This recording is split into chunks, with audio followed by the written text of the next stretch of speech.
চলে আসলাম আরেকটি নতুন ভিডিও নিয়ে। হ্যালো ভিউয়ার্স, আসসালামু আলাইকুম। আজকে আমি আপনাদের কাছে শেয়ার করব আজকে দুপুরে রান্না বান্না ও আরও কত কী কাজ করলাম। তো প্রথমে হচ্ছে আমি দুপুরে রান্নাটা শেষ করলাম। তো আজকে হচ্ছে রান্না করব মাসকলাইর ডাল আর হচ্ছে গরুর মাংস। তো প্রথমে আমি মাসকলাইর ডালটা বসিয়ে দিলাম। মাসকলাইর ডালটা বসিয়ে তারপরে হচ্ছে এখানে আমি গরুর মাংসটা ভিজিয়ে রেখেছিলাম। গরুর মাংসটা এখন হচ্ছে ধুয়ে নিব। গরুর মাংসটা ধুয়ে একটি হাঁড়ির মধ্যে রেখে দেব যাতে পানিটা ভালোভাবে ঝরে যায়। তারপরে হচ্ছে আমি ডালটা আবার একটু নেড়ে দেবো যাতে নিচ দিয়ে লেগে না যায়।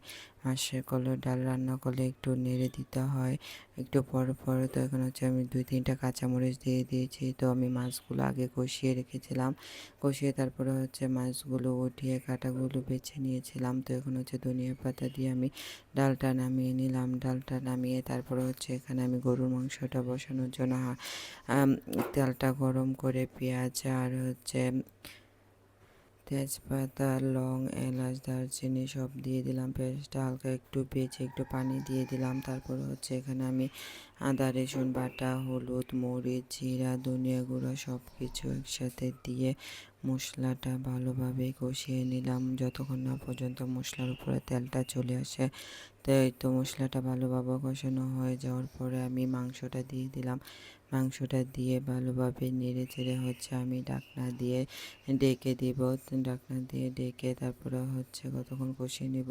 তো মাংসটা বসিয়ে এখানে হচ্ছে আমি আটা এনেছিলাম। তো একসাথে হচ্ছে 5 কেজি আটা নিয়ে আসলাম। তো এখন হচ্ছে আটাগুলো আমি বক্সের মধ্যে রেখে দিব।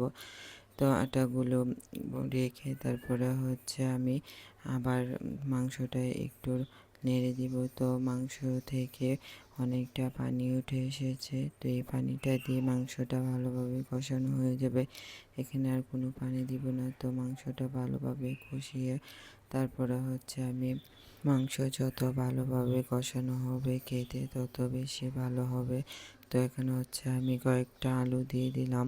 গরুর মাংসের সাথে আলু না দিলে আমার কাছে ভালো লাগে না।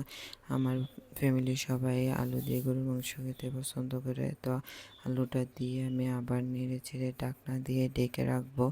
ঢাকনা দিয়ে ডেকে আবার কতক্ষণ রান্না করার পরে তো ঢাকনাটা উঠিয়ে নিলাম। মাংসটা ভালোভাবে কষানো হয়ে গেছে, সিদ্ধ হয়ে গেছে। তো এখন হচ্ছে আমি এখানে পরিমাণ মতো পানি দিয়ে দিব। পানি দিয়ে তারপরে হচ্ছে আমি আবার কতক্ষণ ঢেকে রাখবো। ঢেকে তারপরে হচ্ছে আমি বাকি কাজগুলো করতে চলে যাব। তো এখন হচ্ছে আমার মাংসটা রান্না করা হয়ে গেছে। এখন হচ্ছে আমি মাংসটা চুলা থেকে নামিয়ে নিব।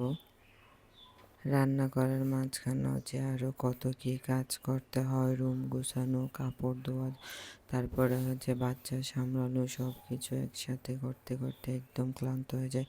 তো এখনও হচ্ছে রান্নাটা শেষ করে এখানে আমি আমার ছেলের জন্য খিচুড়ি রান্না করবো। তো খিচুড়িটা বসিয়ে দিলাম।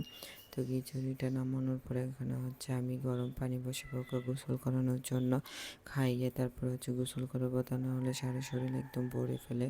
তো পানিটা বসানোর পরে এখানে হচ্ছে আমি ভাতের চালটা ধুয়ে নিচ্ছি। ভাতের চালটা ভালোভাবে ধুয়ে তারপর হচ্ছে ভাতটা বসিয়ে আমি হচ্ছে চলে যাব আমার ছেলেকে গোসল করানোর জন্য।